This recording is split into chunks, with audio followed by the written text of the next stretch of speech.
The Oscar nominations are in. We have the list. And leading with 12 nominations, The Revenant, followed behind Mad Max with 10 nominations.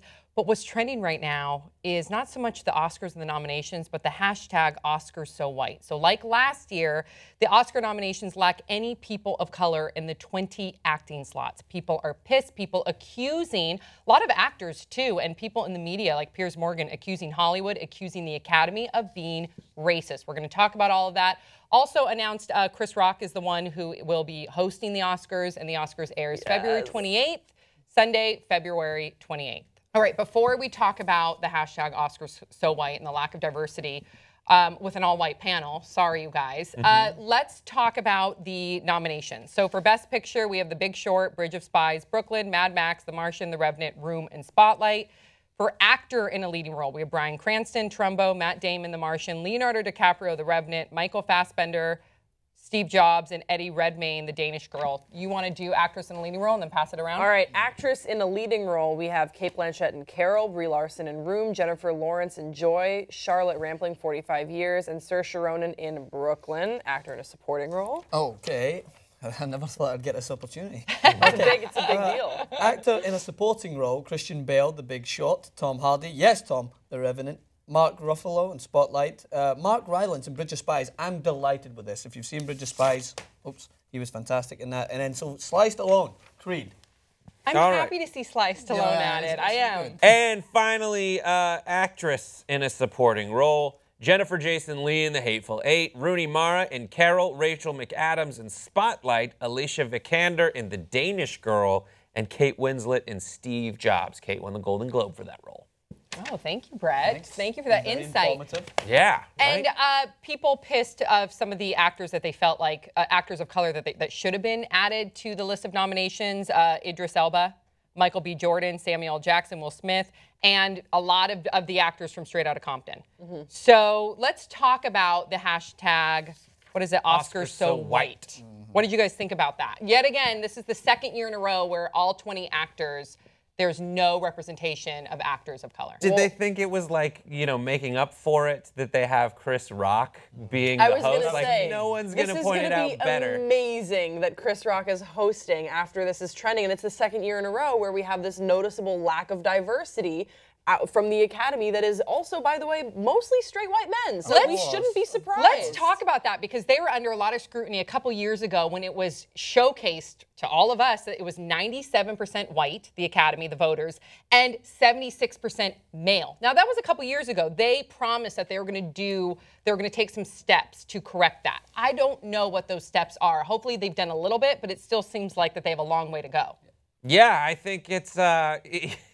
we were talking about this before we started shooting, where it's just like there aren't any roles. Yeah, those roles aren't out there. I mean, if you there's a story about like overcoming like obstacles in the social and political realm as a result of discrimination, but it's still just a World War II movie, Bridge of Spies. Yes. You know, we need to more focus on, even if it's not like something that's explicitly like this black historical character, but it's focusing on just, if you write a character, don't assume that character has to be like played by a white actor. There you go. I don't mean to play devil's advocate for the Academy, right?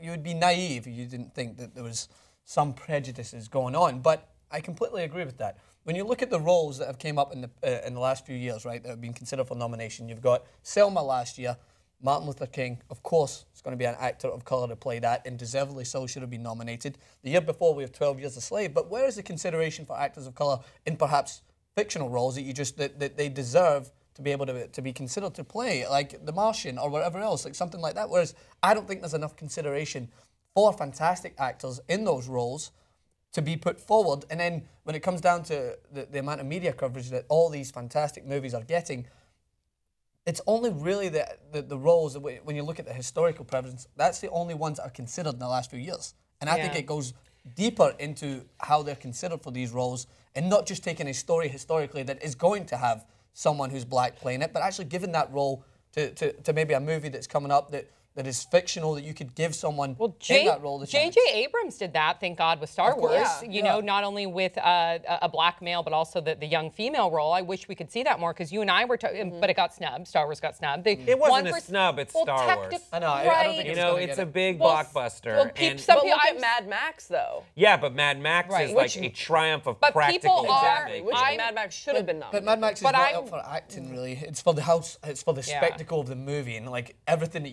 if you've seen Mad Max, every car, every detail was built amazingly well. The screenplay, just everything aesthetically was great about it, but the acting, there was barely any words spoken in it. Some people, though, were, because I read all the tweets underneath the hashtag, were upset about Star Wars because of it. You know, it did have a lot of box office. But really quickly, because I think it's important, you guys were talking about roles. You were talking about the lack of diversity. Also, we were trying to look at the list of the male actors of color who were left out. We could not find any articles written about Women of color. women of color that were left out. Yeah. So are there literally no roles for women of color in the past year? And I think that's kind of the sad thing is that Sam and I, before we started taping, we were racking our brains like, what were those iconic roles? Because I think of Idris Elba, I think of Will Smith, like those were, and Creed, you know, Michael B. Jordan. There were some major movies straight out of Compton, featuring black actors, but we couldn't. Sam and I, between the two of us, and that might be we're just overlooking something.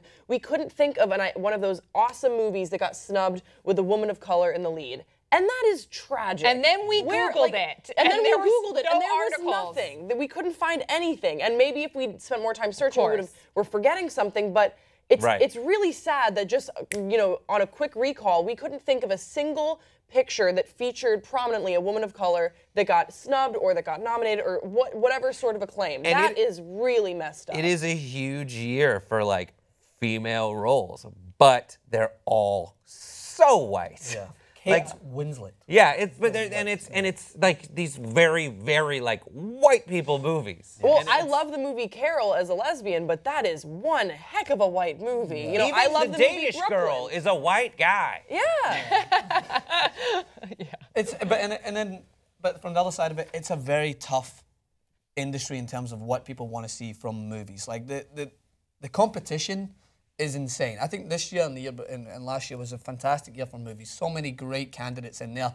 I do think that you have to take that into consideration. Like when you look at Idris Elba, I thought he was phenomenal in Beast of No Nation, but are an organization that are clinging on to traditional media going to push forward a Netflix movie? Right.